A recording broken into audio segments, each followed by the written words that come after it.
네, 여러분 안녕하십니까? 2024년 3월 11일 노영의 뉴스 인사이다 시작하겠습니다. 밤새 안녕하셨냐 이 말 여쭤보고 싶었는데요. 주말 동안에 또 여러 가지 정치 현안 이슈들은 산적해 있습니다. 대한민국이 지금 어디로 가고 있는지 저도 갈 길을 모르겠습니다. 여러분들은 알고 계실까요? 현명하게 좀 조언을 해주시면 정말 좋겠네요. 자, 오늘 방송 내용 간단히 말씀드리죠. 전현주 기자가 또 힘차게 오늘 방송 현안 또 준비를 했습니다. 정치권 현안 뉴스들이 막 쌓여있기 때문에 오늘은 갈 길이 멀죠. 그리고요, 배상원 프로파일러 베프의 초코너에서는요, 사건 사고 짚어보는 시간 가지는데요. 유영철 연쇄살인마 유영철 씨가 배상원 프로파일러에게 편지를 보냈답니다. 도대체 무슨 내용으로 무슨 심경으로 편지를 보냈는지, 이런 식으로 행동하는 연쇄살인마들의 태도는 정확히 뭘 의미하는 것인지 이런 거 한번 좀 여쭤보도록 하고요. 총선 민생 검증반이죠. 여야 공약과 정책들을 직접 검증해보는 그런 시간인데요. 안진걸 민생경제연구소장 그리고 김득희 금융정의연대 대표님 함께 모시고 지금 현재 대한민국 경제 어떻게 돌아가고 있는지, 서민들은 금융 관련해서 대책이 있는지, 구제가 될 수 있는지, 왜 1조 가까이 그동안 지원되었던 햇살론 대출 관련된 재원이 끊겼는지 이런 것들도 한번 짚어보도록 하겠습니다. 네, 저보고 경진선님께서 노변님 충남 아산 축구 경기 이야기 좀 해주세요. 어이가 상실입니다 그러셨는데 제가 축구 경기 잘 모르거든요. 그렇지만 한번 좀 살펴보도록 하겠습니다. 자, 어쨌든 생방송 중에 궁금한 점 있으시면 언제든 댓글 남겨주시고요. 잠시 기다리시면 노영의 뉴스 인사이다 본격적으로 시작해 보겠습니다.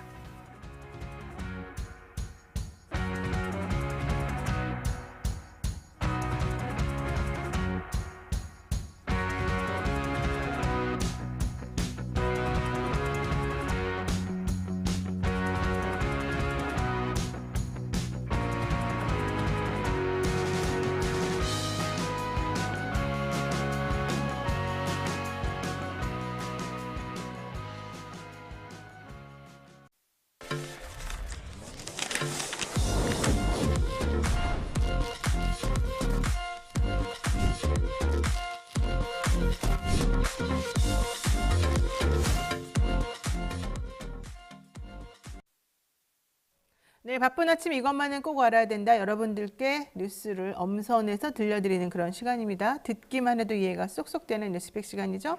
오늘은 전현주 기자와 함께하겠습니다. 어서 오십시오. 네, 안녕하세요. 네, 총선이 오늘이 3월 11일이니까 4월 10일까지 딱 한 달, 정말 꽉 채워서 한 달 남았습니다. 공천도 막바지 작업에 들어갔고 각 당도 분주하게 지금 움직이고 있습니다. 좀 정리를 해서 알려주실까요? 네, 총선이 한 달 앞으로 다가온 가운데 국민의힘과 민주당의 후보자 공천 작업은 거의 마무리가 됐습니다. 국민의힘의 경우 전체 92%에 해당하는 지역구의 후보가 확정됐는데요.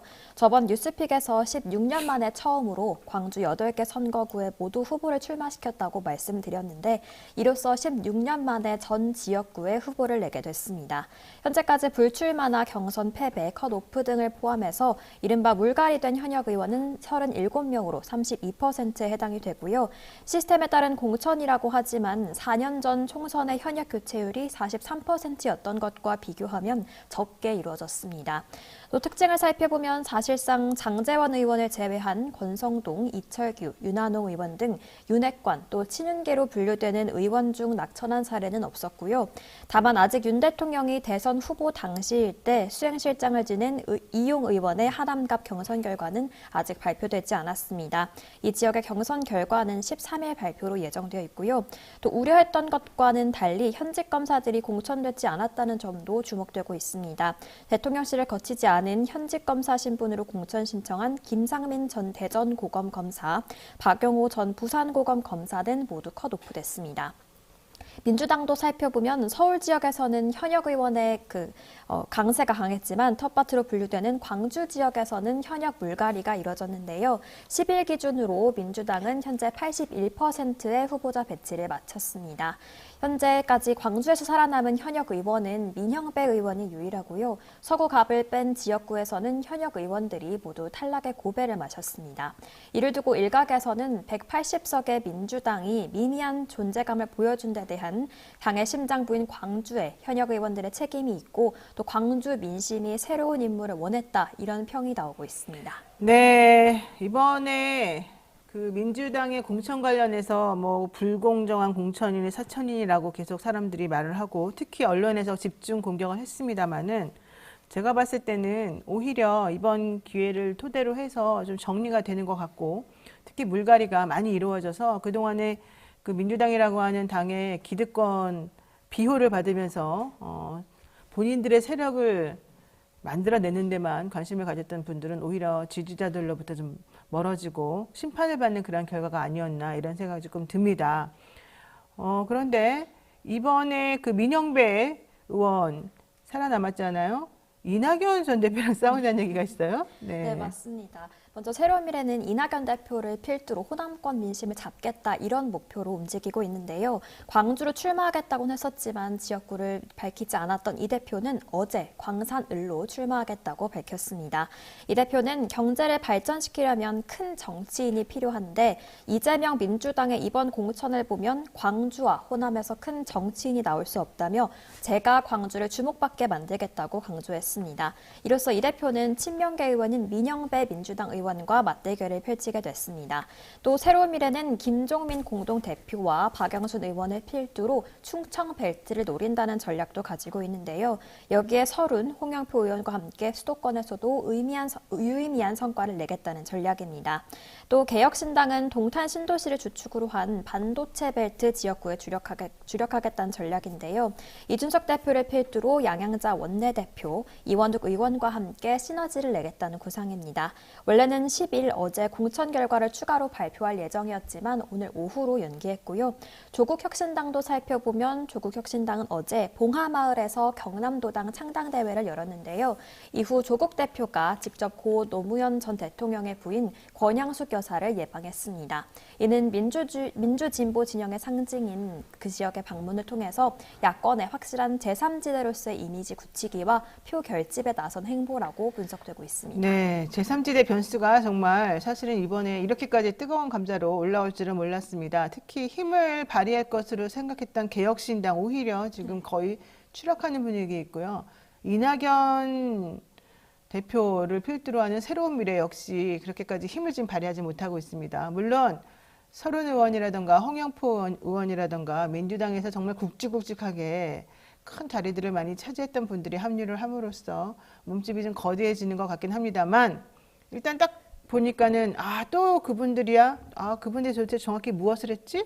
라는 생각을 하는 분들이 오히려 많아질 정도로 상당히 좀 구태해 보인다. 이런 것이 이번에 이 새로운 미래라던가 제3지대가 가지고 있는 문제인 것 같고요. 오히려 여기에 비하게 되면 조국 혁신당 자체가 상당히 새롭게 지금 떠오르고 있어서 얼마나 이 지지세가 강하게 계속해서 이어질지 이게 좀 문제인 것 같죠. 하지만 조국 대표 권양숙 여사도 예방하고 예전하고는 많이 다른 일성을 보여주면서 오히려 지지하는 사람들로부터 상당히 힘을 지금 받고 있는 모양새이고요. 내가 보기에는 요즘 웹소설이나 웹드라마에 보면 각성하잖아요. 이렇게 주인공이 갑자기 팍 바뀌어가지고 그동안에 가지고 있던 잠재력 같은 것들을 한꺼번에 싹 발휘하는 그런 계기가 있는데 그때부터가 재밌죠. 그렇죠. 그때부터가 정말 재밌어지는 그 타임인데 조국 대표가 이 혁신당 만들면서부터 이렇게 지금 각성한 모습을 보여주는 것이 예전의 일성하고는 완전히 달라서 흥미진진한 상황이 됐습니다. 자, 이제 민주당 얘기도 좀 해봐야 될 것 같고요. 민주당에서는 지금 이번에 홍역을 치렀습니다만은 오히려 이번에 선대위가 제대로 이제 구성이 되면 그런 그 갈등이나 이런 것들이 봉합이 되고 다시 한번 좀 새롭게 도약하는 계기가 될 수도 있을 것 같거든요. 지금 공천 작업이 마무리되면서 선대위 구성이 얘기가 되고 있죠? 네, 맞습니다. 우선 민주당은 이재명 대표, 이해찬 전 민주당 대표, 또 김부겸 전 국무총리의 3인 공동 선거대책위원장 체제를 발족시킬 것으로 전해지고 있습니다. 또 일각에서는 임종석 전 문재인 대통령 비서실장이 합류될 가능성도 제기되고 있는데요. 아직까지는 직접 전달된 상황은 아닌 것으로 전해지고 있습니다. 이재명 대표는 인천 계양을 후보로 직접 선거운동에 나서야 하기 때문에 선대 선대위 전면에는 김 전 총리가 나서는 형태로 진행될 것으로 보입니다. 또 이 자리에 정세균 전 총리도 거론이 됐었는데 정 전 총리는 현재 노무현 재단 이사장직을 맡고 있는 만큼 선대위원장직을 수용하기에는 어려울 것으로 보입니다. 또 공동 선대위원장에 거론됐던 이탄희 의원은 본인이 거절을 했고요. 이 외에도 세대별, 주제별로 별도의 공동 선대위원장을 두는 국민 선대위 방식도 검토되고 있습니다. 여러 명의 선대위원장 체제로 갈 것으로 보이는 민주당과 달리 국민의힘은 한동훈 비상대책위원장을 원톱으로 하는 선대위 방식으로 진행될 예정입니다. 또 서울신문 보도에 따르면 당 핵심 관계자는 권한을 분산시키는 대신 효율적인 선대위를 구성하겠다는 전략이라고 전했는데요. 이 외에 인유한 전 혁신위원장은 국민의힘의 비례대표 위성정당인 국민의 미래 선대위원장으로 거론되고 있지만 아직까지는 확실한 입장은 나오지 않은 상태입니다. 인유한 전 혁신위원장 그래도 조금 당에서 체면을 살려주고 있습니다. 비례로 좀 나와주십시오라고 하면서 국회의원 자리를 물론 서대문 본인이 원했던 곳은 주지 않았지만 비례 자리를 어쨌든 준다는 얘기지 않습니까? 그러면서 선대위원장 자리를 좀 제안하고 있기 때문에 제가 보기에는 그분 입장에서는 매우 지금 잘된 상황이 아닐까 생각이 드는데요.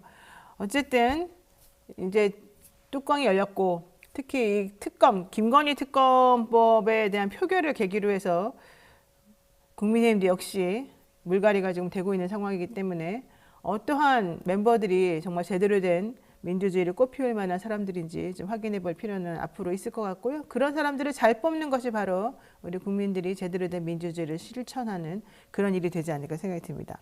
자, 의료 공백 속에 간호법이 또 재정비가 되고 있고 또 논쟁이 다시 한번 또 불붙고 있는 것인데요. 이게 정부가 간호사들을 활용하기 위해서 간호법을 다시 한번 얘기하는 과정에서 벌어진 거 아니겠습니까? 이게 되게 아이러니해요. 대통령이 거부권을 행사하고 그렇게 난리를 치고 제의까지 해서 결국 안 되고 민주당은 그거 사수하겠다고 그렇게 했다가 욕먹고 그랬는데 결국 간호사들 이번에 의사들 파업하는 것 때문에 이런 식으로 또 다시 간호법이 다시 얘기될지는 몰랐을 겁니다. 네, 전공의들의 빈자리를 간호 인력으로 대응하겠다는 정부 방침을 간호계가 받아들이면서 지난 8일부터 의료 현장에서는 심폐소생술, 응급약물 투여, 심전도 검사 등 기존의 의료법상 불법이었던 의료행위 중 일부를 간호사에게 허용했습니다. 이에 간호계에서는 간호사의 업무 범위를 좀 더 명확하게 하기 위해서 간호법 제정을 주장하고 있는데요. 일시적으로 의사의 업무를 맡을 게 아니라 간호법 제정을 통해서 업무 범위와 책임 소재를 명확히 해야 한다는 겁니다. 1951년 제정된 의료법의 낡은 체계가 간호사의 업무를 명확하게 규정하지 못하기 때문에 이 별도의 법이 필요하다는 건데요. 이에 정부도 간호법 재제정을 긍정적으로 검토하고 있는 것으로 전해졌습니다. 한덕수 국무총리는 지난 8일 간협에서 새로운 간호법을 추진하겠다고 밝혔다. 정부는 국민 보건 체계를 강화하는 의료개혁에 간호사들 의견을 경청하고 반영할 것이라고 말했습니다. 이 간협이 추진한 간호법은 지난해 야당 주도로 국회 본회의를 통과했었지만 윤석열 대통령의 거부권으로 폐기된 바 있는데요. 당시 윤 대통령은 유관 직역 간의 과도한 갈등을 불러일으키고 간호 업무의 탈의료기관화는 국민 건강에 대한 불안감을 초래한다고 주장했는데 현재는 태도가 완전 사뭇 달라진 겁니다. 이에 의협은 불법 의료행위 양성화라면서 제대로 자격도 갖추지 못한 PA 간호사에 의한 불법 의료행위가 양성화된다면 의료인 면허 범위가 무너지면서 의료 현장은 불법과 저질 의료가 판치는 곳으로 변질될 것이라고 주장하고 있습니다. 네, 간호사들이 제가 이제 물어봤더니 우리도 조금 딜레마다 이런 얘기들을 많이 하더라고요. 왜 딜레마냐? 지난번에 윤석열 대통령이 간호법을 통과시켜주지 않으면서 결과적으로 우리들을 의사 밑에 있는 하부 조직인 것처럼 만들어 놓고 이제 와서 의사들이 파업한다고 우리를 투입시키면서 또 당근처럼 지난번에 내가 이렇게 해줬던 그 간호법 다시 한번 생각해 줄게 이렇게 말하니까 너무 기분 나쁘다 이제 이런 의견도 있고요. 우리를 이용하는 거냐라는 얘기들도 사실은 있고요. 또 한편에서는 이게 기회 아니겠냐 이렇게라도 해서 우리들에게 정부가 손을 내밀면 이때 잡아야 된다 이런 얘기도 있는 것 같아요. 이게 간호법이라고 하는 게 결과론적으로는 간호사 업무가 명확하게 규정되어 있지 않기 때문에 그 안에서 좀 책임 범위를 명확히 하자 이런 좋은 취지였는데 그거를 쓸데없이 그렇게 거부권 행사하시더니만 결국 이렇게 되니까 사실은 좀 명구스러운 상황이 됐지 않습니까? 그런데 명구스러운 상황이 됐음에도 불구하고 뭐 대통령이나 정부나 여당은 전혀 그런 것에 대해서 또 아무 말도 하지 않고 마치 본인들이 이 법을 계속해서 지지해 왔었던 것처럼 막 이해되고 있는 게 저는 솔직히 좀 너무 아이러니하다고 생각해요. 근데 뭐 어쩌겠어요. 이게 지금 대한민국의 현실인 것을. 하여튼 이해가 안 됩니다. 그래서 어쨌든 의사들 지금 화났습니다. 왜냐하면 간호사들 지금 이러고 있죠. 그다음에 한의사들도 또 여기서 지금 같이 동조하고 있죠. 이렇게 갈라치기 전법을 많이 정부가 사용하면은 현실적으로 좀 어려워지기 때문에 속상할 것도 같은데, 또 한편으로는 그동안은 국민들에게 좀 신뢰를 주지 못했던 게 바로 의사들의 태도였기 때문에 그런 부분에 있어서는 슈바이처라든가 아니면 히포크라테스라든가 이런 분들의 좀 생각을 좀 다시 한번 되새겨서 국민들에게 다가가는 그런 의사들이 됐으면 좋겠다 이런 생각이 좀 듭니다. 자, 어쨌든 이번에 이제 이 의료법 관련해서 의사들 증언 문제 관련해서 전공의들이 그동안에 집단 사직했고 교수들이 좀 눈치를 보고 있었는데 결국 교수들도 집단 움직임을 지금 보이고 있습니다. 의대생들도 집단 휴학계를 제출을 했고요. 하지만 학교 측에서는 야, 이때가 기회다 이러면서 막 엄청난 숫자로 의대 증원을 지금 신청하기도 했는데요. 문제는 이제 3월이 된단 말이죠. 지금 3월이 넘었죠. 집단 유급 이거 지금 어떻게 해야 되냐 복잡스럽다면서요. 네, 현재 의대들은 개강을 최대한 연기하면서 학사 일정을 늦추고 있었는데요. 다만 여름방학을 없애고 수업을 한다고 해도 늦어도 다음 달에는 정상 수업을 시작해야 한 학기를 채울 수 있습니다. 이에 휴학계를 제출한 의대생들의 집단 유급 시한이 다가오는 14일과 21일을 마지노선으로 하고 있습니다. 의과대학은 학칙상 학생이 수업 일수의 3분의 1 또는 4분의 1을 결석하면 등록금을 돌려받지 못하고 유급하게 되는데요. 학교별로 학칙과 학사 일정 등을 고려했을 때 기준일은 약간의 차이가 있지만 가장 가까운 기준일은 14일로 알려져 있어서 긴장감이 고조되고 있습니다. 교육부가 발표한 통계에 따르면 전국 의대 재학생의 29%가 휴학을 신청했다고 알려져 있는데요. 다만 이 통계는 학교에서 정한 공식적인 휴학 절차를 모두 완수한 휴학계만 집계된 겁니다. 대부분의 집단 움직임으로서 제출한 휴학계는 이 통계에 인정되지 않은 집계이기 때문에 실제 휴학계 제출 의대생은 훨씬 더 많을 것으로 추정되고 있는 상황인데요. 또 다음 주는 병원을 떠난 전공의 만여 명의 면허 정지 처분 사전통지서 발행이 마무리되는 시점입니다. 사전통지서를 받은 전공의는 25일까지 의견을 제출해야 하고요. 이를 어길 시 정부가 직권으로 면허를 취소할 수 있습니다. 현재 상황에서 관심이 쏠리는 건 의대 교수들의 공동 대응 방향인데요. 일부 사직하는 교수들이 나오고 있는 가운데 서울대 의대 교수들의 긴급총회가 오늘 예정돼 있습니다. 좀처럼 이 해결 기미가 보이지 않는 가운데 오늘부터는 20개 병원의 군의관 20명, 공중보건의사 138명이 2주간 파견됩니다. 네, 정리하시느라고 고생 많으셨어요. 네, 여기까지 하겠습니다. 전현주 기자 수고 많으셨습니다. 네, 고맙습니다. 생방송 댓글 참여 계속 부탁드리는데 우리 댓글창 지금 난리가 났습니다. 조국당이 났다, 소나무당이 났다, 민주당 표 가져간다, 몰빵해야 된다, 아니다, 면면을 살펴봐라 이런 얘기들이 지금 아주 그냥 여기저기서 서로 간의 의견들이 지금 많이 올라오고 있어서 댓글창이 조금 어지러운데 좋습니다. 이렇게 또 서로 비판하고 의견을 제시하는 것 댓글창이 활발하니까 좋기도 합니다. 그렇지만 싸우지는 마시고 상대방에게 신뢰가 되는 그런 비방이나 욕설 같은 것들은 조금 자제해 주시는 것이 좋지 않을까 생각을 듭니다. 자, 잠시 기다리시면 저는 배프의 촉으로 돌아오겠습니다.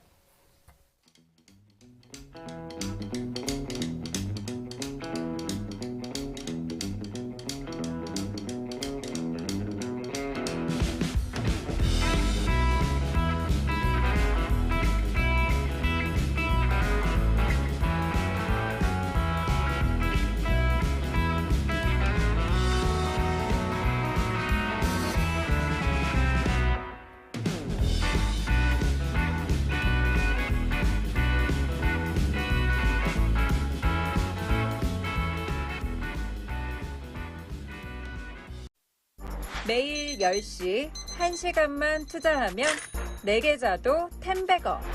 개장하자마자 급등? 따라잡아도 되나? 1분 대기조 점상이 답변해줍니다.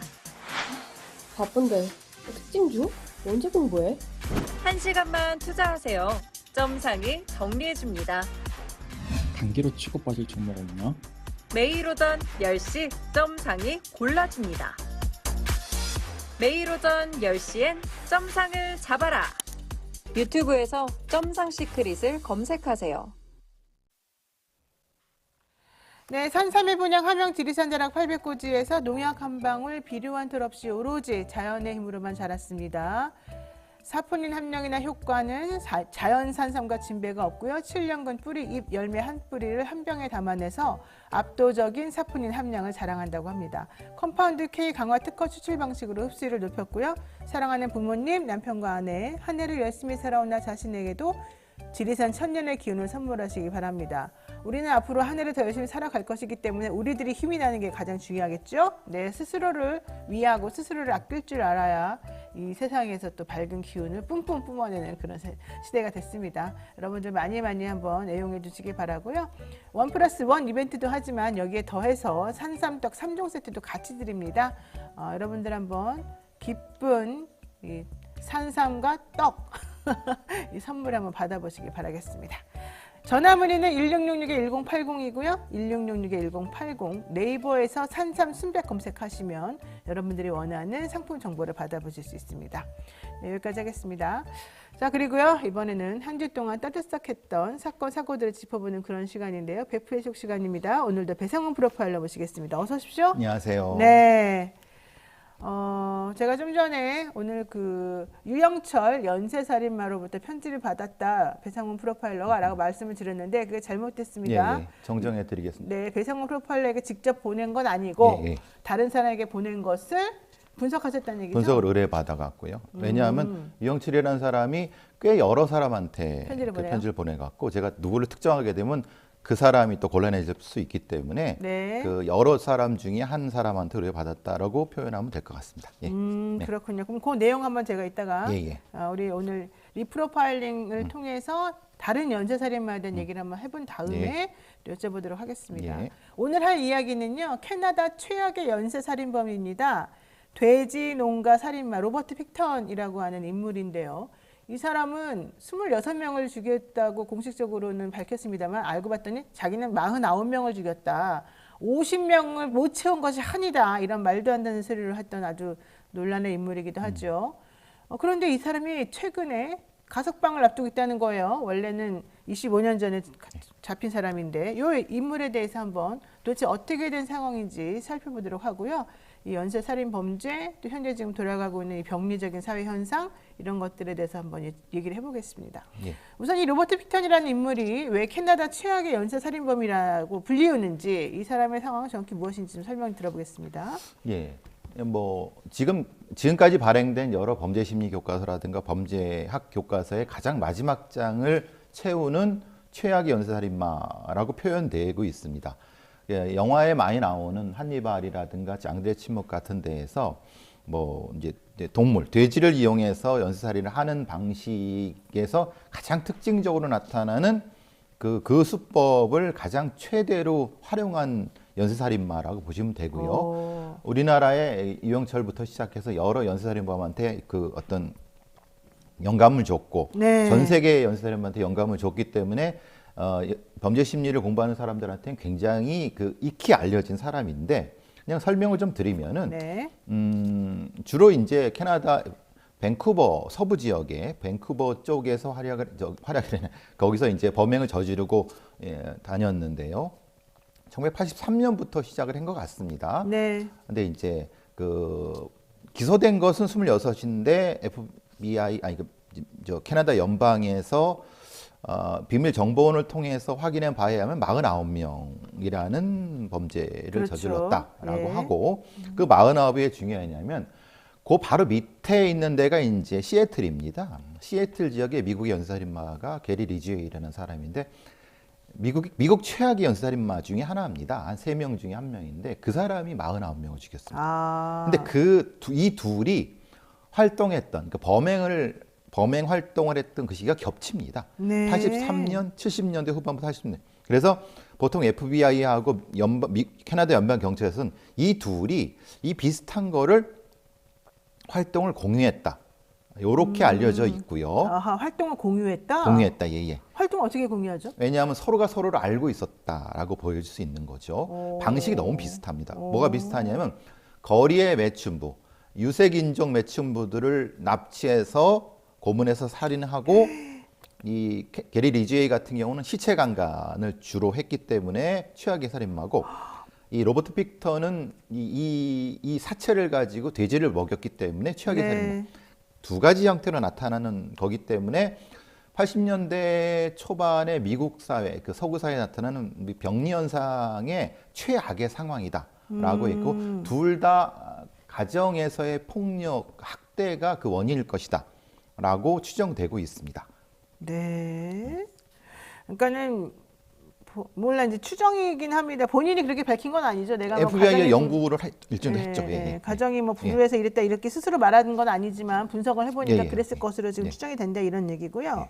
사실은 이제 이 로버트 픽턴이라고 하는 사람이 그 잠복 경찰한테 말했다는 나 49명 죽였는데 니네 26명밖에 못 밝혀냈지. 나 한 명 더 죽이고 싶어. 이런 말이 사실은 그 당시 상당히 충격이기도 했었었는데 어쨌든 이 사람의 그 행동이나 이런 것들을 보게 되면 일반적이진 않았던 것 같단 말이죠. 매우 특이하죠. 어떤 행동이었나요? 돼지 농장을 운영하면서 뭐 특별한 게 있었나요? 그죠. 그리고 그게 형제들이 운영을 했던 겁니다. 가족 농장. 가족 농장. 우리가 생각하는 연쇄살인범들이 매우 경제적으로 어려울 거라 생각하지만요. 서구 사회 특히 미국의 연쇄살인범들은요. 실제로는 중산층 이상입니다. 네. 그러니까 이제 캐나다도 마찬가지인데 그리고 이제 뭐 뒤에도 말씀드리겠지만 일종의 그 당시에 유행했던 히피들의 환각 파티 같은 것들을 이용해서 범행을 하고 거기서 이제 그 피해자들을 납치하는 그런 방식이 된 거고요. 네. 그래서 사실 이 두 사건 같은 경우는 캐나다 연방경찰이라든가 아니면 미국의 FBI 같은 데에서 사실 뼈아픈 실책이 있는 사건들입니다. 그렇죠. 이 사건은 사실 조금 경찰도 그렇고 이 사법 시스템도 좀 그렇고 문제가 있는 것 같아요. 왜냐하면 이 범인이 그렇게 하고 돌아다니는데 알고 있었지만은 사실은 그 피해자들이 거리의 여성들이라고 생각해서 별로 사법 시스템이 작동하지 않았어요. 그러니까 실종은 계속 됐는데 계속 뭐 신고가 돼도 실제로는 수사를 안 해주고 겨우 이제 몇 건이 진행되는 과정에서 실제로는 그 구속을 해야 되는데 구속이 안 된 상태. 이런 형태가 반복됐기 때문에 이들을 오히려 시스템이 키워준 것이 아니라고 하는. 근데 지금 말씀드린 이거를 유영철이나 정남규가 그대로 따라했을 것이라는 건데. 그러니까 일단 이 캐나다 브리티시 컬럼비아주 밴쿠버 다운타운 여기에서 이제 일어난 이런 사건이었는데 여기는 원래 치안이 안 좋고 동네가 좀 험하기로 유명하답니다. 그렇죠. 그런데 이 동네에서 이제 실종이 됐어요라고 신고되어진 여성이 22명이나 있었었는데 그 당시 경찰들이 움직이지를 않는 거예요. 왜냐하면 확실한 증거가 있지 않으면 이 사람들이 실종됐다고 해서 사건으로 인해 분류하지 않는다 이러면서 그냥 손을 놓고 있었는데 그러면서 계속해서 실종자는 늘어났고 문제가 발생을 더 했다는 거죠. 그러다가 1997년도 3월 24일 날 새벽에 고속도로 운전자 앞으로 한 여성이 뛰어들으면서 내가 이 남자로부터 살인을 당할 뻔했어요. 라는 호소를 해갖고 사건이 좀 알려지게 된 거죠. 그렇죠. 근데 알고 봤더니 그 사람이 매춘부였고 그렇죠. 자기도 잡혀가가지고 이상적인 변태적인 성형일을 하는 줄 알았는데 그게 아니었다는 걸 깨닫고 도망오다가 그렇죠. 이 사람에 대해서 알려지게 된 거죠. 그러니까 실제로 그 여성이 도망 나오지 않았으면 그 여성도 죽었을 그렇죠. 것이고 뭐 돼지 먹이가 됐을 것이고 근데 이제 그때서야 이제 뭐가 작동이 돼서 뭐 영장이 청구되고 뭐 이렇게 된 상태였는데 실제로는 그 이전까지는 상당히 많은 여성들이 실제로는 사라졌다. 그렇기 때문에 이 부분을 누가 책임져야 될 것인가에 대한 문제도 분명히 되고 있는 거고, 그렇죠. 몇 명이 또 그 피해자가 있는 것인가도 문제가 있고, 또한 재판 과정이라든가 상당히 여러 가지 면에서 문제가 있는 상태였는데 희한하게도 미국의 프로파일링 시스템이 사실 이 사건들 때문에 발전하게 된 겁니다. 왜냐하면 시애틀에 있는 그 주에 워싱턴 주죠. 워싱턴 주에는 HTS라고 하는 시스템이 미국의 프로파일링 시스템 초기에 만들어졌는데 만들어진 이유가 이 사건을 다루던 사람들이 각성을 하게 된 겁니다. 이렇게 그 사건을 어설프게 처리하면 연쇄살인범들이 너무나도 많아질 거라고 생각해서 지금 미국의 프로파일링 시스템의 초기 모델이라고 하는 HTS 시스템을 만들어 놓고 그것이 미국의 전반적 연방으로 확장되게는 계기가 된 사건입니다. 그래서 미국은 게리 리즈웨이, 캐나다는 이 로버트 픽턴. 네. 그래서 이 사건들이 실제로는 전 세계적으로 알려져 있는 프로파일링 시스템이라든가 지금 우리가 영화로 알려져 있는 시스템의 원조격입니다. 아, 그렇군요. 그러니까 이 아까 그 고속도로에서 도망쳐서 구조된 이 웬디 린 에이스 테테로? 네. 예, 라고 하는 조금 여성이 어렵죠. 예, 예. 이름이 어려운데요. 이 여성이 내가 로버트 픽턴이라는 남성이 매춘을 해달라고 그래서 농장에 갔는데 손에 수갑을 채우고 행동을 하더라. 그래서 나는 그게 그냥 이제 일종의 많이들 변태적 하는 행위인 줄 변태적 알았죠. 행위인 예. 줄 알고 응해주고 있는데 아무래도 이상해서 결과적으로는 이 수갑을 나중에 이제 풀렸다 그러죠. 이렇게 예, 풀려서 도망치게 되었다. 이제 그렇게 돼가지고 경찰이 찾아갔어요. 이 로버트 농장을. 그러고 났는데 이 사람이 살인미수죄로 그래서 결국은 재판을 받은 거 아니겠습니까? 그렇죠. 근데 거기서 무죄가 됐죠. 예. 왜 됐죠. 무죄가 된 거예요? 왜냐하면은 그 증거를 어설프게 찾았어요. 지금 우리 같은 시스템이라고 하면은 뭐 거기 가서 포렌식도 하고 뭐 증거도 찾고 그러지 않습니까? 네. 실제로는 그 캐나다 연방 경찰이 그걸 거의 하지 않았어요. 이제 적히면 지역 경찰이죠. 그러니까 증거도 없는 상태에서 그 피해자도 사실 매춘부라고 하지만 그 매춘부의 이름이 좀 이상하다고 생각하셨죠? 네. 왜 이상하냐면은 네. 그 이 원주민 혼혈 계통이고 흑인 계통이기 때문에 그 경찰들이 무시하는 거예요. 아. 그러니까 이름이 좀 이상하시죠? 뒤에 네, 예, 그런 게 그런 이유 때문에 그런 거예요. 네. 린 에이스 테테로. 예, 그러니까 네. 그게 이제 그 원주민 뒤에 그 연결된 사람들이거든요. 어. 그러니까 처음에는 그렇게 돼갖고 이 픽턴을 풀어줬습니다. 근데 그 뒤에 또 문제가 생기니까 그제서야 하게 됐고 그때 이제 그 농장을 광범위하게 수색하면서 이 뼈를 발견했는데 돼지뼈와 사람뼈를 같이 발견했어요. 세상에. 근데 그 뒤부터는 캐나다 연방경찰이 되게 잘했습니다. 왜냐하면 2m 이상을 굴착을 했습니다. 왜냐하면 당시에 돼지 사체를 묻을 때 2m 이상을 묻는 게 되게 이상하지 않습니까? 그렇죠. 근데 이제 그 이유를 보니까 되게 이상하니까 연방경찰이 그 농장 전체를 다 뒤져버리니까 네. 저 뼈를 발견된 건데 만약에 연방경찰이 그걸 하지 않았으면 사실은 발견되지 않았죠. 그러니까요. 영원히 로버트 픽턴의 이 범죄는 드러나지 않았죠. 예. 어쨌든 이 웬디가 약물 중독자이고 매춘부라는 이유로 그리고 증거 같은 것들이 제대로 좀 확보되지 않았다는 그렇죠. 이유로 예. 뭐 수사도 제대로 안 해놓고는 예. 이 사람을 이제 풀어주는 거죠. 예. 그렇지만 그 이후에도 이 로버트에 대한 상황이 계속해서 벌어지고 있고 의심스러운 정황이 이제 밝혀지고 나니까 결과적으로 3년 있다가 이제 이 상황에 대해서 좀 상황을 밝혀보고 실종자들이 결국 이 농장 주변에서 그 시체들이 발견된다는 것을 발견되면서 확인했습니다. 그럼 여기에 시체들을 발굴하려고 들어간 돈이 7천만 달러래요. 그러니까요. 세상에 어이가 그래서 없네. 이제 그런 얘기를 합니다. 한국의 범죄학자리나 한국의 사람들. 그럼 우리나라 같으면 그걸 발굴했겠냐 이 말이에요. 그렇죠. 800억 원이 넘는 돈인데. 그렇죠. 그러니까 농장을 전체를 바둑판처럼 해서 일일이 그 정사각형을 통해서 굴착을 한 겁니다. 아, 그러니까 실제로는 이 픽턴이 굉장히 정교하게 묻은 거예요. 그렇죠. 그러니까 강호순 같은 경우는 되게 그냥 뭐 30cm 안쪽으로 묻었기 때문에 쉽게 찾아냈지만은 네. 픽턴 같은 경우는 굉장히 지금 봐서는 되게 이상한 사람 같지만은 굉장히 정교하게 묻은 겁니다. 똑똑하네요. 그렇죠. 참 나쁜 사람이긴 하지만. 그렇죠. 근데 문제는 그겁니다. 그랬다 하더라도 죽였다는 증거를 못 찾은 거예요. 그렇죠. 예. 시체는 뭐 시체는 뼈는 찾았지만, 발견돼도. 예. 예. 그래서 이제 이 픽턴이 기소가 된 게 1급 살인이 아니라 2급 살인. 그러니까 고의가 없었다 뭐 이런 뜻입니까? 그렇죠. 예를 들면 이런 겁니다. 자기가 이제 매춘 행위를 하려고 했는데 이 여자가 반항해서 어떻게 해서 우발적으로 죽이게 돼서 그냥 토막 내서 묻었다라고 이렇게 얘기를 한 겁니다. 그러면 살인은 고의 살인이 아니지 않습니까? 변호사님, 이 법리상으로는. 네. 그러니까 그런 부분 때문에 이 사건은 왜 지금 말씀하시는 게 왜 좀 이따 말씀드린 가석방의 문제가 되냐면 왜 사형을 안 시켰냐 이렇게 말씀하실 거지 않습니까? 네. 지금 이 사람의 증거에 문제가 돼 갖고 실제로는 2027년에 가석방 시기가 됩니다. 당시에 25년형. 그러니까 이제 종신형은 맞는데 네. 가석방이 가능한 종신형이 선고가 된 겁니다. 아, 그러니까 일종의 플리바게닝인 거죠. 그렇군요. 그러니까 이게 지금 1급 살인으로 기소가 되지 않고 2급 살인으로 기소가 되기 때문에 할 수 있는 최대치인 25년형을 선고받고 대신에 나중에 가석방을 신청할 수 있다. 있는 조건으로 네. 된 거죠. 아까 종신형을 선고받고 예. 대신 25년 지나면 가석방을 신청해 볼 수 있다. 그렇죠. 이렇게 지금 서로 합의가 된 거네요. 타협이 된 거네요. 원래대로라면 사형이거나 아니면 가석방 없는 종신형이 그래야 됐어야 되겠네요. 되는 거죠. 근데 네. 이제 문제는 캐나다 연방경찰이나 이 법원도 상당히 골치 아팠던 건 그런 겁니다. 증거를 못 찾았잖아요.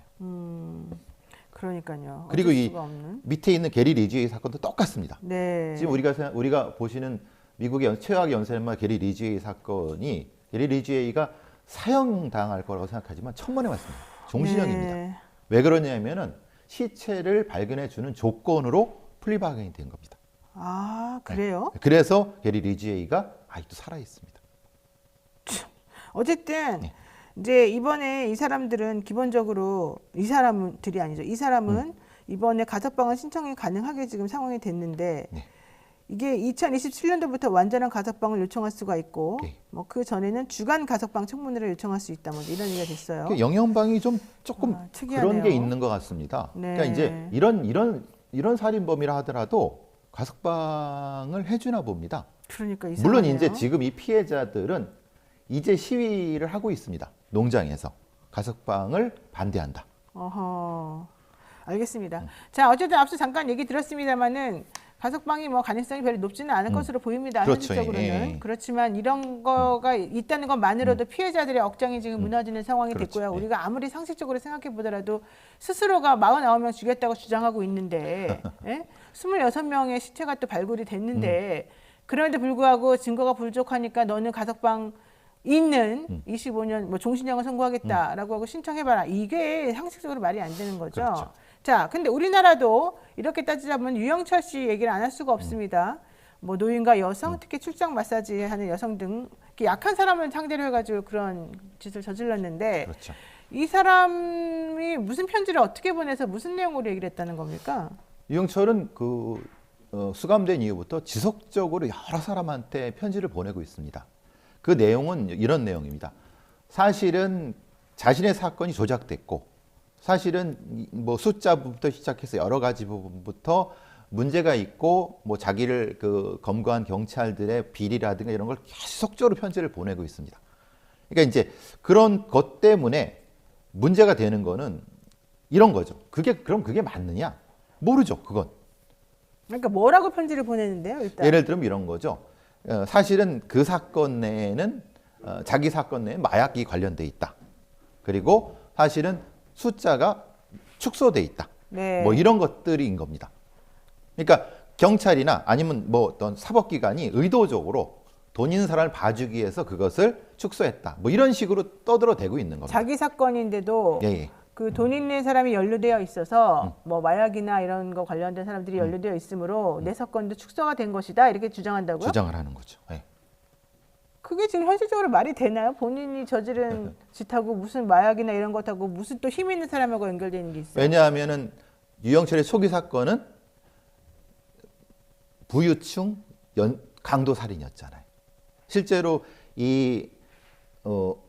유영철은 초기에는 부유층의 집에 침입해 갖고 강도 살인을 했고 네. 후기에 지금 말씀하신 출장 마사 여성을 한 추격자에 나온 그게 내용이 있었잖아요. 네, 그렇죠. 그러니까 뒤 부분보다는 앞 부분에 있어 자기 사건이 많이 왜곡 조작돼 있다라는 주장을 하는 겁니다.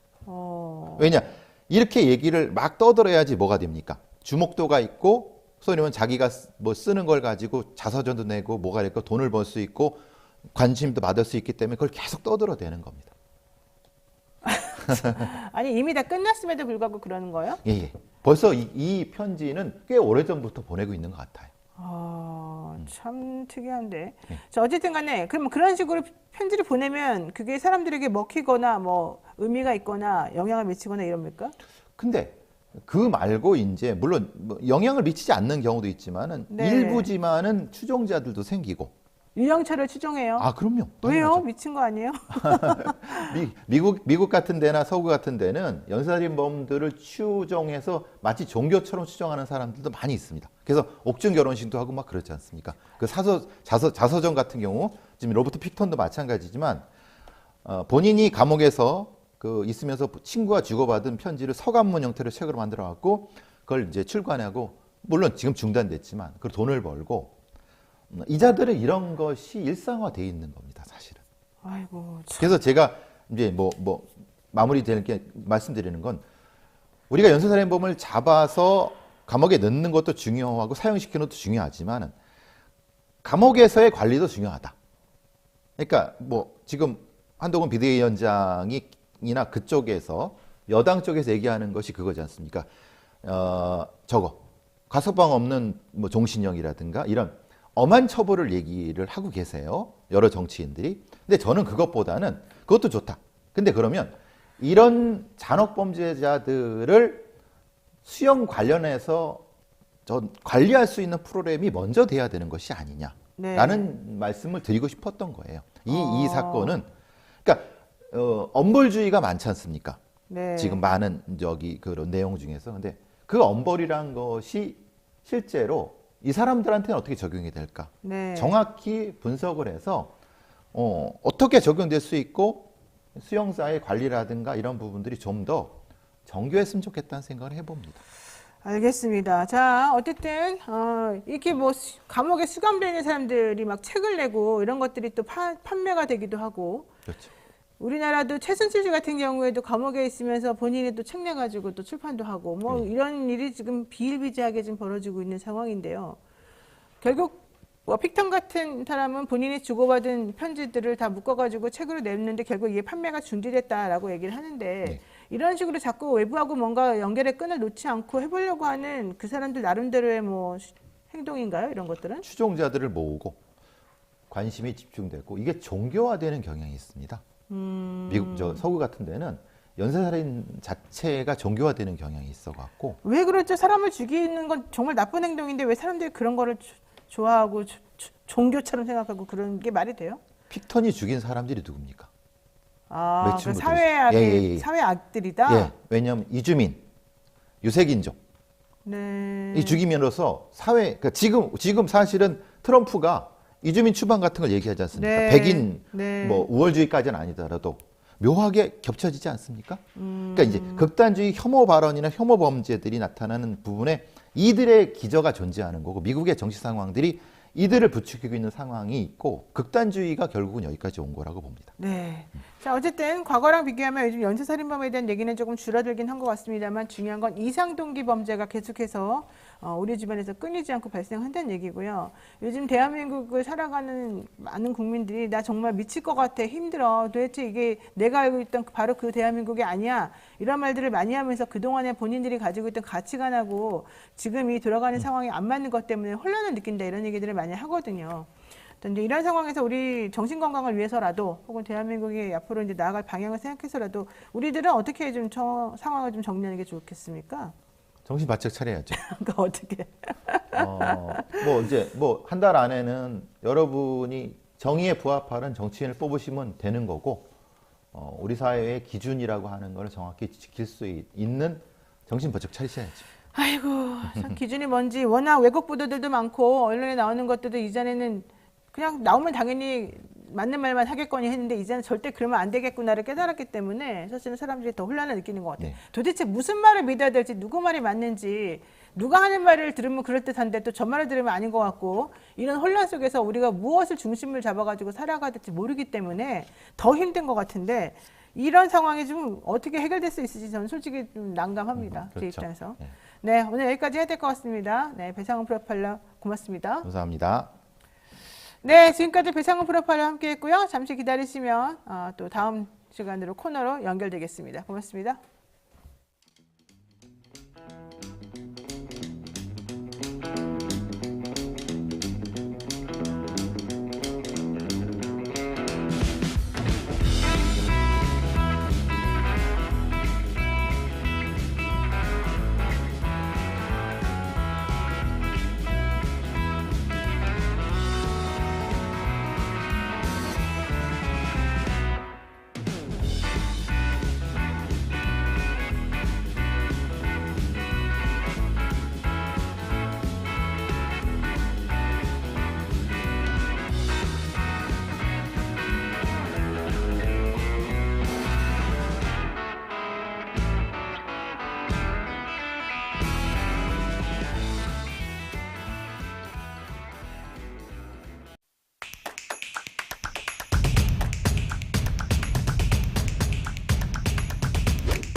치솟는 물가 탓에 요즘 금리 인하 시점도 늦춰지고 있고요. 그런 사이에 더 이상 뭐 빌릴 것도 없고 갚을 것도 없는 한국의 대출자는 계속 늘어나고 있고요. 대한민국 지금 어떻게 돼가고 있는지 걱정이 많습니다. 한국은행이 최근 밝힌 자료에 따르면 3곳 이상에서 대출을 받은 다중채무자가 450만 명으로 역대 가장 많은 걸로 나타났고요. 279만 명은 소득의 대부분을 빚 갚는 데 써야 할 처지로 추정이 된다고 하는데 결국 지금 대한민국 경제가 휘청거리면서 근간이 흔들리고 있고 국민들이 지금 전부 다 나락으로 떨어지고 있습니다. 이 상황을 어떻게 해결해야 될지 오늘 이와 관련된 금융 관련된 정책이나 이 상황 좀 한번 여쭤보도록 하겠습니다. 김득의 금융정의연대 대표님 모시고 먼저 이야기 나누겠습니다. 어서 오십시오. 네, 반갑습니다. 네, 원래는 안진걸 소장하고 같이 이 정책 얘기하면서 좀 비교 설명을 들어야 되는데 지금 안진걸 소장이 늦게 오는 바람에 우선은 김득의 대표님하고 먼저 이야기를 나누고 있고요. 그 전에 먼저 조금 혹시 요즘 코인이 유행하지 않습니까? 네? 코인. 예. 코인 혹시 하세요? 코인은 잘 안 하세요? 저는 안 하고 있고 우리 네. 애는 한번 했더라니까요. 아 그래요? 근데 이 코인이 지금 이상향기를 지금 타듯이 예를 들면 비트코인 같은 경우도 제가 지금 보니까 9천 우리나라 돈으로 9,700 지금 현재 시가로 9,731만 7천 원입니다.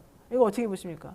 그러니까 이게 아마 미국에서 이게 금융상품으로 이제 인정을 하는 바람에 원래는 코인이 바닥을 좀 찍었다가 그래서 딸아이도 너무 무섭다고 이렇게 이제 이야기를 한번 한 적이 있었는데 그러니까 그때 한번 열풍이 불었죠. 네. 젊은 사람들이 주식도 너무 이제 고가로 갔기 때문에 들어갔다가 떨어지는 바람에 그 열풍에 있어서 좀 많이 힘들어했는데 이게 다시 이제 미국발 이슈로 인해서 올라갔다가 지금은 조정을 받고 있는 걸로 저는 보고 있거든요. 네. 그렇기 때문에 이걸 지금이라도 물어봅니다. 들어가야 되느냐 말아야 되느냐.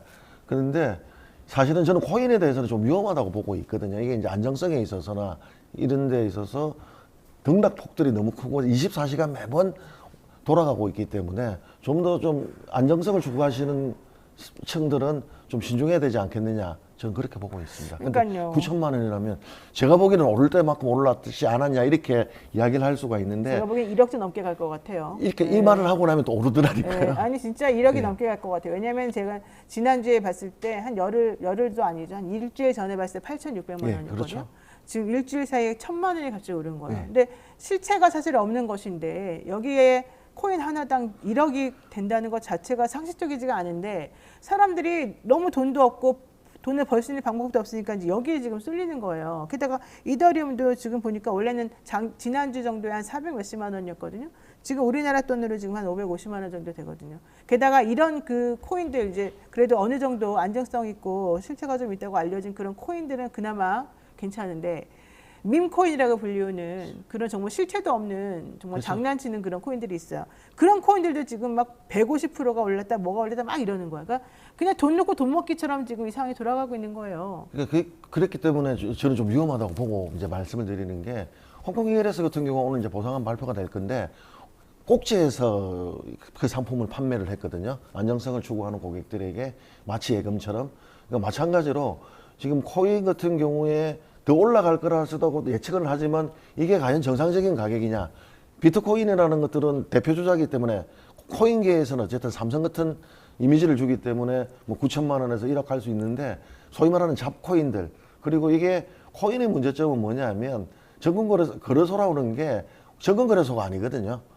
그러니까 소위 말해서 회사들이 만들어 가지고 있는 거래소다 보니까 믿지 못하는 거래소에서 먹튀하는 경우도 많고 다단계 방식으로 팔아서 사기도 일어나는 경우가 많다 보니까 이 코인 사기에 대한 피해를 호소하시는 분들도 많고 검찰에 수사 중인 사건들도 있기 때문에 한다 하더라도 좀 대표주 중심으로 들어가는 게 어떻겠냐 이 말씀을 꼭 드리고 싶어요. 근데 어쨌든 중요한 건 사람들이 그런 곳에 몰린다는 것 자체가 지금 경제적으로 너무 힘들고 힘들죠. 희망이 네. 없기 때문인 거잖아요. 그러니까 부동산은 살 수 있는 것은 이제 포기에 가까운 거죠. 그렇죠. 제가 내 집 마련 꿈은 엄감생심 못고게 이제 만들어져 있는 상황에서 주식을 들어갔는데 주식 시장은 계속 지금 뭐 한 1년째 행보를 하고 있거든요. 네. 그러다 보니까 이 수익률이 지금 미국발 이슈로 인해서 계속 오르고 있다 보니까 코인에 대한 열풍이 다시 일어나지 않았나 이렇게 보고 있습니다. 네, 자 이제 본론으로 들어가서 개인 채무에 대한 얘기를 한번 해보겠습니다.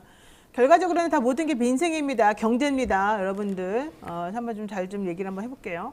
지금 다중채무자가 역대 최대라고 예. 합니다. 다중채무라고 하는 건 정확히 무엇을 말하는 것이고 이게 지금 우리 사회에서 어떤 영향을 끼친다고 봐야 됩니까? 그러니까 다중채무자라는 것은 다중, 그러니까 빚을 여러 군데서 빌렸다라고. 여러 이야기를- 군데서 빚을 예. 돈을 빌렸다. 돈을 빌렸다고 네. 이제 이야기를 하는데 그것을 보통 우리는 금융기관 3군데 이상이라고 이야기를 하거든요. 그러니까 3군데 이상에서 대출을 받으신 분들이 아까 말씀하신 대로 450만 명. 아까 이야기를 해주셨는데 다른 표현을 한다면 이제 돌려받게 한다라고 볼 수가 있는 거죠. 그렇죠. 그러니까 대출을 받아서 이자를 내기 위해서 돌아다른 곳에서 대출을 받아서 그래서 또 다른 이자를 내고 있고, 그러니까 카드 돌려막기하고 비슷하게 대출도 은행이나 보험회사나 저축은행이나 대부업체 뭐 이렇게 들어갈 수가 있기 때문에 3군데 이상에서 대출받은 분이 450만 명이고 이 중에서 280만 명이 이자. 그러니까 이자 내고 나면 내 소득에 비해서 쓸 돈이 없어지시는 분이죠. 공과금부터 그렇죠. 공과금을 빼고 나선다면, 그러니까 이 연체율이 지금 1.5%가 돼버린 거예요. 다중채무자의 1.5%가 된 거였고 270만 명은 저희들은 이제 한계 채무자라고 보거든요. 한계 채무자. 왜냐하면 더 이제 한계에 달았다는 거죠. 그러니까 더 이상 다중채무를 늘린다고 하더라도 그러니까 돌려막기도 끝이다 이런 거죠. 돌려막기를 한다 하더라도 이 사람이 가지고 있는 소득 대비에 있어서 공과금 내고 이자 내고 나면 끝인데 물건을 살 수 있는 능력도 없지만 그 다음에 이자를 낼 수 있는 능력이 있느냐. 그렇기 때문에 한계 채무자에 대해서는 저희들은 이제 조정을 해줘야 된다. 그러니까 부채 탕감이라는 용어들을 굉장히 민감하고 또 싫어하시고 네. 그러니까 원금 상환은 해야 된다는 것들이 있다 보니까 그럼에도 불구하고 채무 조정을 해주지 않는다면 이 270만 명 정도에 이르시는 분들은 이제 한계에 달았기 때문에 소위 말해서 이제 만세를 부른다든가, 이 만세라는 게 법원에 가서 기부업한다는 거죠. 회생 절차를 받는다든가 아니면 그러니까 신불로 등록된다든가 이렇다 보니까 뭔가 그 정책이 지금 시급히 필요하지 않느냐. 그러니까 사인을 주고 있다는 거죠. 1.5% 연체율이 됐다는 것들은 어서 빨리 나를 구해주세요. 이제 응급조치가 필요하다. 이렇게 네. 보는 지표로 보시면 되겠습니다. 그러니까 이 다중채무자가 지금 450만 명 정도 되고 전체 가계대출자가 한 2천만 명 정도 됐는데 네. 그 중에서 3% 정도이기 때문에 최대 수준이다. 네. 이거 지금 매우 심각한 상황이고 연체율도 매우 높다. 예, 근데 이들을 이 연체의 구렁텅이에서 빼줄 만한 어떤 대책이나 방법은 좀 안 보인다. 이런 얘기인고요. 네. 더 중요한 건 이렇게 되면 소비자들은 결과적으로 뭐 이들뿐만 아니라 수많은 다른 아직까지는 대출을 잘 갚고 있는 분들도 결과적으로는 돈이 점점 마르고 소비도 위축이 될 것이고 경제에 악영향을 계속 끼칠 것 같은데요. 그러니까 지금 280만 명이라고 말씀드렸지 않습니까? 이 사람들은 소비 구매력이 떨어지는 게 아니라 소비를 할 수 있는 돈이 없는 거죠. 돈이 없고 쓰고 싶어도 지갑을 열고 싶어도 못 여는기 때문에 그다음에 두 번째 이런 시그널을 주게다 보면 그 위에 있는 층들 어떻게 되겠습니까? 지갑을 닫을 수밖에 없거든요. 그렇죠. 지금은 우리가 산물가 고물가 시대라고 이야기하고 있지만 고금리 시대에다가 네. 이자가 너무 높아요. 그런데 이제 물가도 높고 이러다 보니까 안 그래도 지갑을 닫고 있는 상황에서 뜰 수 없는 사람들이 많다 보면 오히려 경제는 위기로 올 수가 있는 거죠. 그러니까 이게 그러니까요. 시그널을 굉장히 주고 있는데 지금 긴급 구제라 필요한 상황에서 긴급 구제 정책은 잘 안 보이고 있는 게 좀 안타까운 거죠. 그러니까 전 그게 조금 문제인데 결과적으로 이게 뭐 개인 부채가 이렇게 늘어난 걸 꼭 개인의 탓으로만 돌릴 수는 없는 상황이잖아요. 사회적 문제죠. 그러니까 가장 큰 문제는 뭐겠습니까? 부동산 폭등으로 인해서 대출금이 높아진 거예요. 왜냐하면 예전에는 10억 하는 집이 20억까지 이제 올라니까 우리가 다 하더라도 50%까지 대출을 하더라도 5억 대출되던 게 10억 대출되고 그렇죠. 전세값이 오른 거 생각을 보세요. 네. 그럼 전세자금 대출이 오를 수밖에 없잖아요. 거기에 대출 금리가 올라간 거예요. 그러니까 이게 아무것도 안 했는데도 불구하고 기존 금리를 계속적으로 연속적으로 올려서 지금 3.5 이상 되다 보니까 그러네. 기존 금리 인상에 따른 고금리가 되는 거거든요. 그러니까 사실 금리가 낮았을 때 대출금이 올라간다 하더라도 가계대출이 늘어난다 하더라도 내가 감당할 수 있다고 생각을 하고 예측 가능하다고 했는데 이 지금 고금리 시대에 대출 기조가 지금 한 1년 이상 넘게 가고 있거든요. 그렇죠. 그러니까 1년 이상 넘다 보니까 이자가 감당치 못한 수준으로 오는 거죠.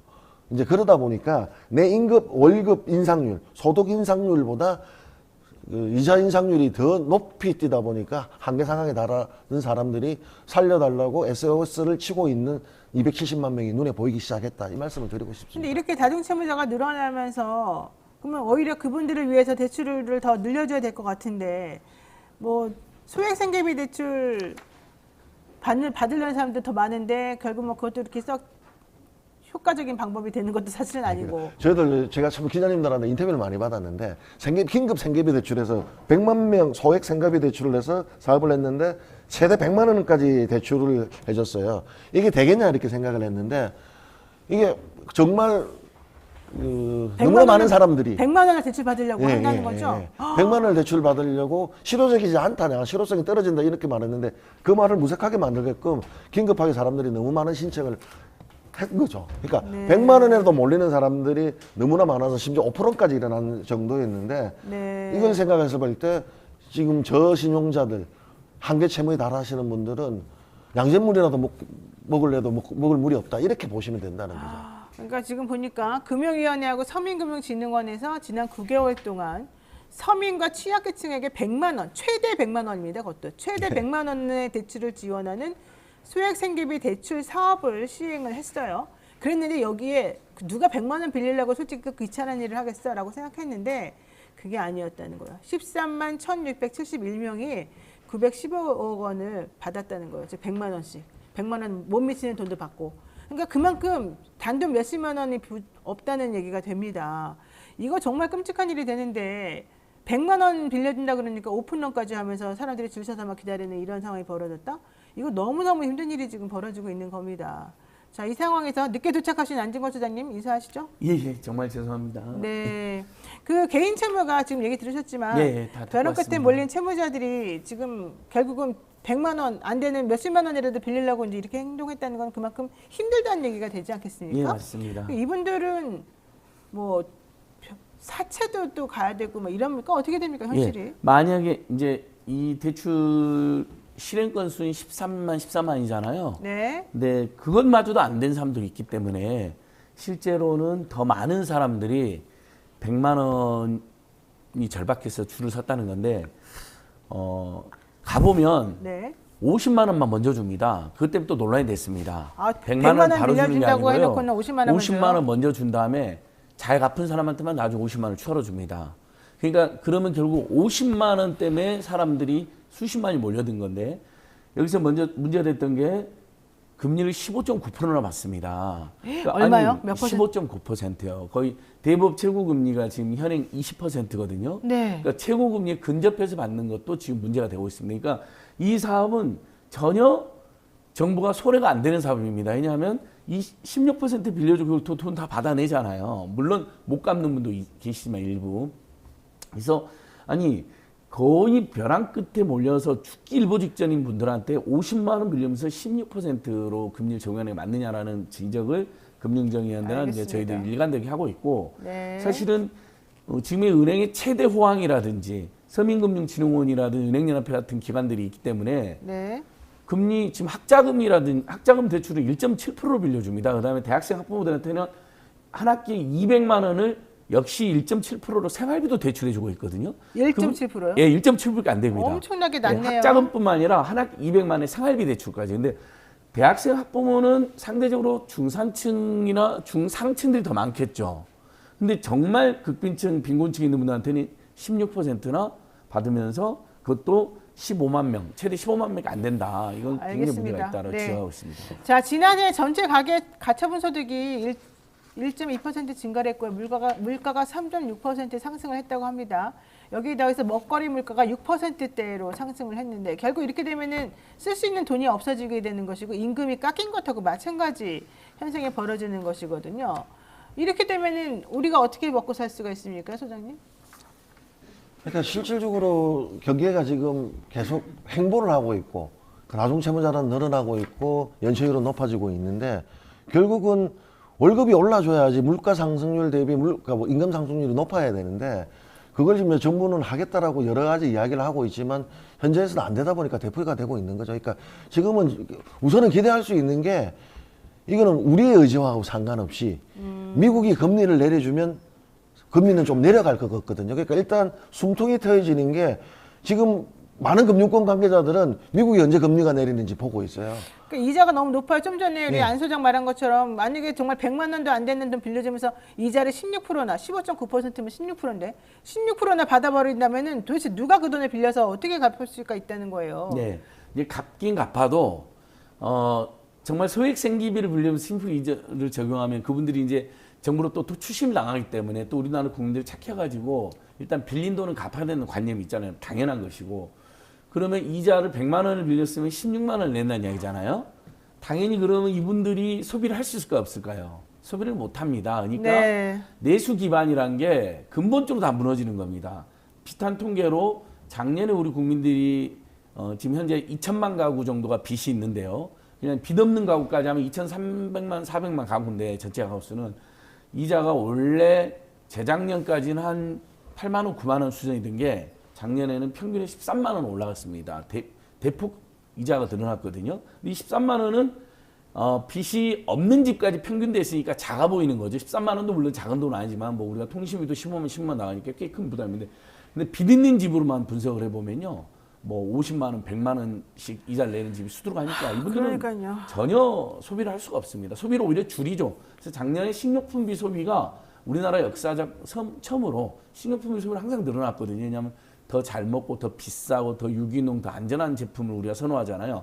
근데 작년에 3%가 오히려 줄어들었습니다. 아이고, 그러니까 큰일 돈 났네요. 이자로 다 내고 도저히 못 사니까 식료품 먹는 걸. 맛있고 건강한 걸 줄여버리는 거죠. 그렇게 되면 정말 끝장이라고 볼 수밖에 없어요. 먹을 거를 줄인다는 거는 그 시그널이 매우 위험한 상황이죠. 그런데 여기에 더해서 제가 좀 정말 충격적인 이 상황을 말씀을 안 드릴 수가 없습니다. 서민 금융 공급을 확대하겠다던 정부 결국 취약계층을 위한 정책 금융 상품으로 햇살론이라고 하는 게 있는데 여기에 들어가는 재원을 1조 원이나 넘게 줄여버린 거예요.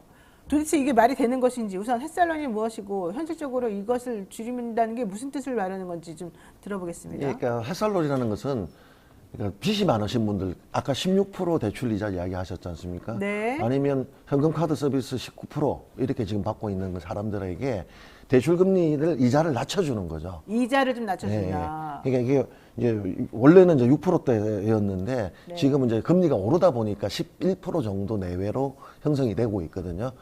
그리고 금액은 얼마 정도냐면 연소득 한 4천만 원 내외에 있는 사람인데 2천만 원까지 이제 대출을 해주다 보니까 사실은 급하게 현금 서비스라든가 여러 가지 대출을 받았던 사람들에게 있어서는 이 대출이 이루어졌을 때는 이자를 대폭 줄일 수가 있는 거거든요. 그러니까 19%짜리를 10%로 줄인다고 생각하면 이자를 반 줄이는 거죠. 네. 그러니까 이게 3년 내지 5년 동안 원리금 군중 산할이다 보니까 어찌 보면 대출 다중 채무자들 중에서 이자 고금리 쓰시는 분들에게는 이게 산소호흡기 같은 거였어요. 한 번 구제를 해주니까 그렇죠. 이자를 반을 줄일 수 있는데 네. 그걸 과학예술 줄이듯이 1조를 줄이다 보니까 금액이 확 깎일 수밖에 없는 거고 대출 심사가 까다롭다 이렇게 됐다는 이야기들이 나오고 있고요. 이게 어떨 때는 3천만 원까지 되었거든요. 근데 그게 이제 2천만 원으로 줄어든 것도 있고 실질적으로 좀 까다롭게 된 거죠. 원래는 받을 수 있는 사람들이 안 되는 경우도 있다라고 저희들이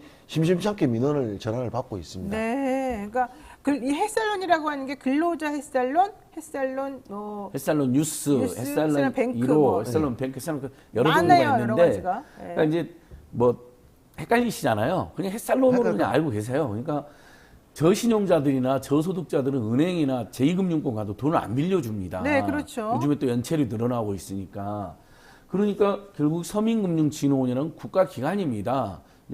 이제 상식적으로 콜센터는 1397입니다. 왜냐하면 우리 애청자들 중에도 또 주변에 진짜 돈이 필요한데 안 빌려주면 어떡합니까? 그러면 서민금융진흥원 가면 그래도 1397 저신용 1397 콜센터 그리고 전국에 100개 정도의 지부 조직이 있습니다. 그래서 상담도 해줍니다.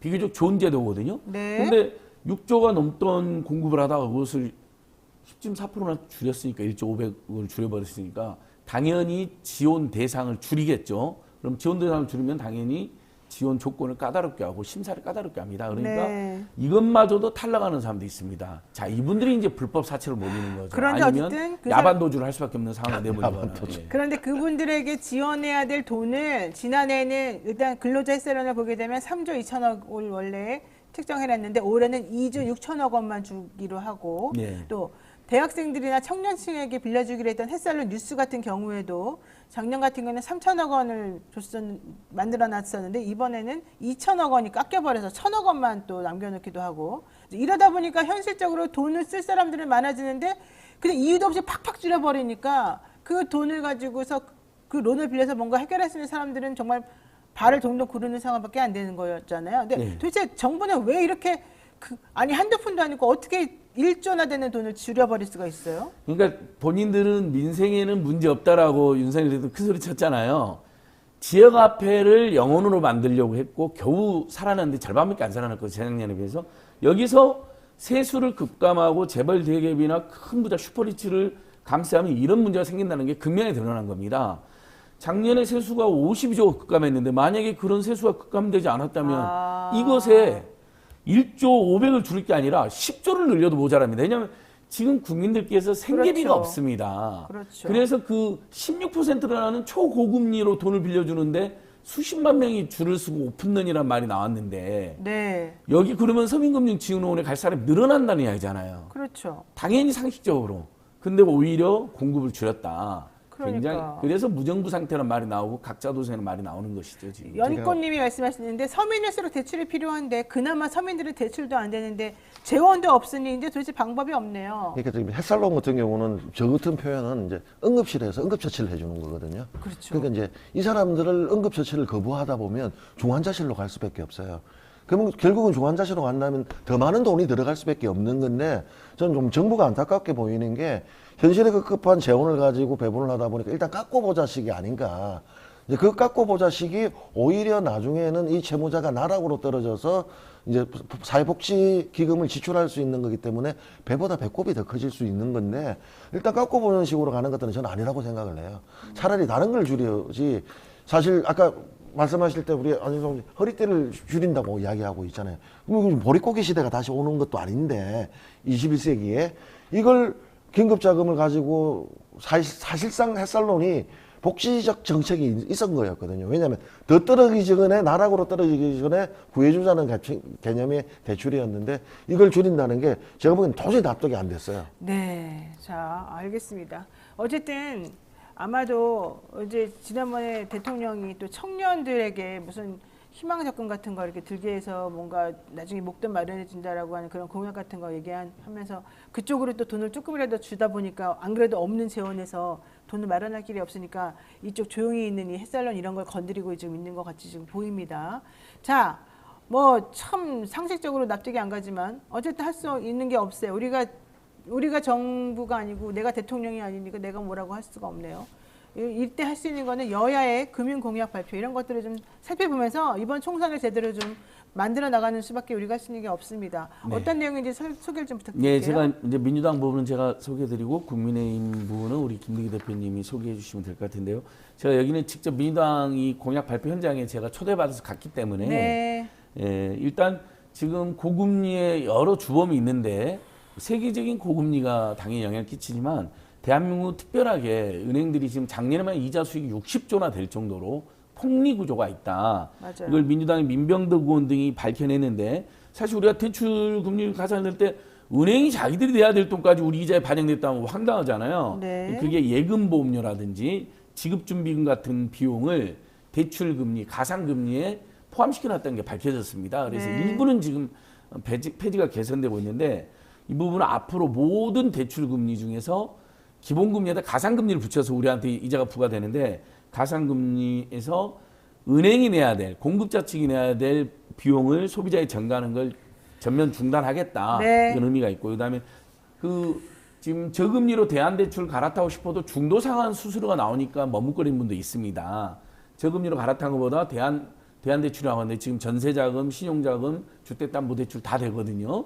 이건 굉장히 잘 된 겁니다. 토스나 카카오톡 같은 이제 그 플랫폼에 가셔서 하면 되는데 물론 이제 보이스피싱 조심하시는데 중도 상환수를 단계적으로 폐지하겠다는 공약을 민주당이 냈고요. 이것도 의미가 있고 그다음에 금리인하 요구권이라고 있습니다. 현재 은행법, 여신전문금융법 등에 이제 다 규정되는데 본인이 승진하거나 상속을 받거나 뭐 신용도가 개선이 되면 요즘은 신용점수가 1000점으로 세분화되어 있잖아요. 그래서 금방 알려줍니다. 네, 맞아요. 조금만 신용점수가 올라와도 바로 은행에다가 금리나 요건을 행사하십시오. 근데 수용률이 지금 3분의 1밖에 되지 않습니다. 그래서 민주당의 대체 뭐냐면 금리나 요건이 있는지를 모르는 분들이 많습니다. 일단 금리나 요건을 대폭 홍보를 하고 그다음에 금리나 요건에 김득희 채무자나 혹시 노영희 채무자 아니면 채무자가 해당한다. 최근에 당신 월급이 올랐네요. 신용등 상승이 넣으면 본인은 바빠갖고 잊어먹는 경우 있잖아요. 모르고 은행이 주기적으로 통지를 해주라는 겁니다. 노영희 대출자님 금리나 요건 행사 대상자입니다. 이렇게. 이건 의미가 있습니다. 네. 자, 그럼 국민의힘에서 서민 소상공인 새로운 희망이라고 하는 정책을 발표한 거 아닙니까? 이건 어떻게 되나요? 국민의힘 같은 경우에는 그 서민 소상공인 새로운 희망이라는 게 전국민 자산 형성, 서민을 위한 성장금융 기반 조성, 골목상권 보호, 소상공인 회복 지원을 골자로 하고 있는데 우리가 이 방송을 보시는 40대 이상 분들은 잘 알고 있는 재형저축. 재형저축. 예, 우리 이게 이제 부활한다라고 생각하시면 되는데 한마디로 말하면 재형저축이 요즘 청년들 이자 더 주는 거하고 비슷하게 일정 금액 한도 내에서는 고금리를 주겠다라고 하는 재형저축이 드디어 등장을 다시 살아났고요. 그리고 개인종합자산관리회사 이사 비과세 한도를 늘려주고 확대하고 그리고 2001년부터 도입돼 지금까지 유지되고 있는 예금자 보호 한도를 현행 5천만 원에서 이걸 1억으로 상향 조정한다고 하고요. 네. 취약계층을 위해서는 반사회적 불법 채권 주심 대부업 계약 무효하고 피해자의 대부 계약을 무효해야 되는데 소송에 대한 정부 지원 확대 및 강행 규정 마련, 불법 채권 주심 피해자 지원을 관련한 조치 확대 개편 이렇게 내놨는데요. 네. 눈에 띄는 거는 뭐 재형저축 정도는 이제 이자를 많이 주니까 돈을 내야 되는데 사실은 이거는 여유 있는 사람들 이야기인 거고 네. 대출자 채무자 입장에서는 재형저축은 그림의 떡인 거고요. 다만 후반부에 마지막에 말씀드렸던 불법 채권 주심에 대한 거. 그러니까 사실은 우리가 20% 넘는 이자는 안 내도 되는 것들이거든요. 이제 그럼에도 불구하고 법보다 주먹이 가깝다고 불법 대부업체를 이용하다 보니까 고금리를 지금 많이 내고 있는데 이것들을 강행적으로 만들고 지원해 주겠다라고 하고 있기 때문에 그나마 조금은 숨통이 트일 법이 아닌가 이렇게 보고 있고 마지막으로 국민의힘은 소상공인과 골목상권 행위법을 위해서 온누리 상품권 활용처 및 발행을 목표로 해서 확대하겠다 이렇게 발표를 했습니다. 네. 근데 지역화폐를 없애려다가 온누리 상품권 확대한다고 하니까 중소상공인들도 엄청 화가 나 있고요. 어이가 좀 없네요. 작년에 예를 들면 청년들이나 대학생들 학자금 대출을 이자를 낮춰주고 국가자금 확대했어야 되는데 올해 2월에서야 서둘러 발표했잖아요. 네. 올해 적용도 안 되거든요. 돈도 없고. 그러니까 총선 앞두고 모든 거짓말과 뻥을 동원하고 있다는 지적이 불가피한데 민주당 정책이 하나 재밌는 게요.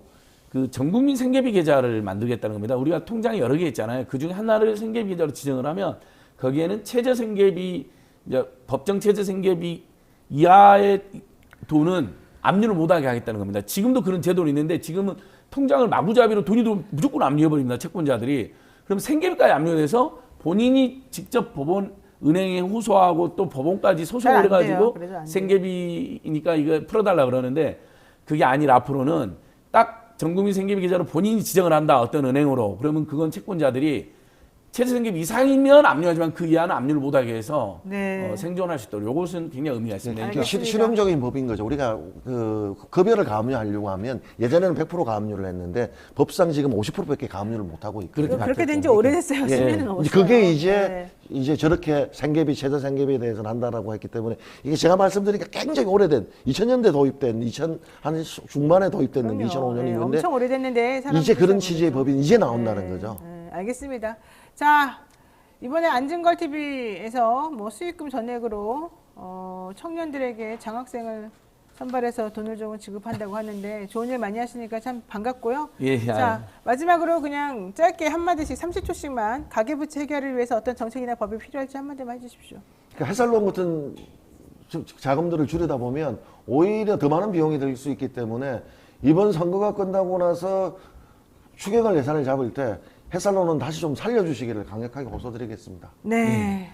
예, 윤석열 정부가 안 하니까 뭐 인권연대라는 데서 벌금을 못 내서 감옥 가는 분들에서 장발장년도 만들고 저희는 소액 생계지원금 10만 원이라도 정말 바로 드리자 해서 홍길동 은행 프로젝트도 이제 3월 중순에 하게 됐는데요. 지금 가장 중요한 것은 정말 돈이 없어서 죽게 생긴 분들을 도와주는 겁니다. 네, 네. 그러면 학자금하고 생활비를 제가 1.7% 저금리로 빌려준다고 말씀드렸는데 당연히 대학생 학부모는 그걸 이용하시고요. 대학생이나 학부모 아닌 분들에게도 서민금융진흥원에 찾아갔을 때 그래도 5% 안팎 정도로 100만 원이든 200만 원이든 정말 긴급 생계비는 빌려줄 수 있어야 되는 거 아닙니까? 근데 50만 원에 16%에 빌려주는 경우가 어디 있습니까? 이건 너무나 가혹하고 그러니까요. 하늘 지하에 있는 장발장들이 모두 들고 나서 통보할 일입니다. 아니 그냥 나는 그냥 빌려주는 줄 알았어요. 이거를 무슨 16%를 받아야 예. 미친 거 아니에요? 진짜? 그러니까 학자금하고 생활비도 1.7%를 빌려주면서 어떻게 16% 받을 생각합니까? 아니 그런 정책을 내놓는다는 것 자체가 내가 보기엔 정말 비정상적인 무슨 사고방식인지 이해가 안 갑니다. 좀 제발 정신들 좀 차리시기 바랍니다. 여기까지 하겠습니다. 두 분 말씀 고맙습니다. 예, 감사합니다. 감사합니다. 네, 믿을 수 있다 더 착한 보험 말씀드리겠습니다. 건강보험, 차량보험을 더 저렴하게 만나보실 수 있는 전문보험 클리닉 업체죠. 가족이나 친척, 지인에게 묻지마 보험 가입하신 분들, 보험료가 적당한지 필요한 보장이 제대로 들어있는지 궁금할 때 점검 받아보시기 바랍니다. 예약만 하면 전국 어디서든지 무료로 방문 상담이 가능하니까요. 주저하지 말고 예약하시고요. 상담 예약은 대표전화 1644-1236, 010-7613-3303으로 연락하시면 됩니다. 확인 후 많은 여러분들에게 그 확인을 한 다음에 연락을 드린다고 하니까 많이 관심을 가져주시기 바라고요. 24시간 언제든지 문의하고 싶은 얘기 다 물어보시면 됩니다. 내 옆에 있는 내 손에 잡히는 재정 컨설팅 전문업체 더 착한 보험 많이 애용해 주시기 바라죠. 자, 노영희 뉴스인사이다 오늘 여기까지 해야 될 것 같습니다. 잠시 뒤에는 저 노반장이 진행하는 2부 뉴스인사 프라임이 진행이 되니까요. 어디 가지 말고 잠시만 기다려주세요. 고맙습니다.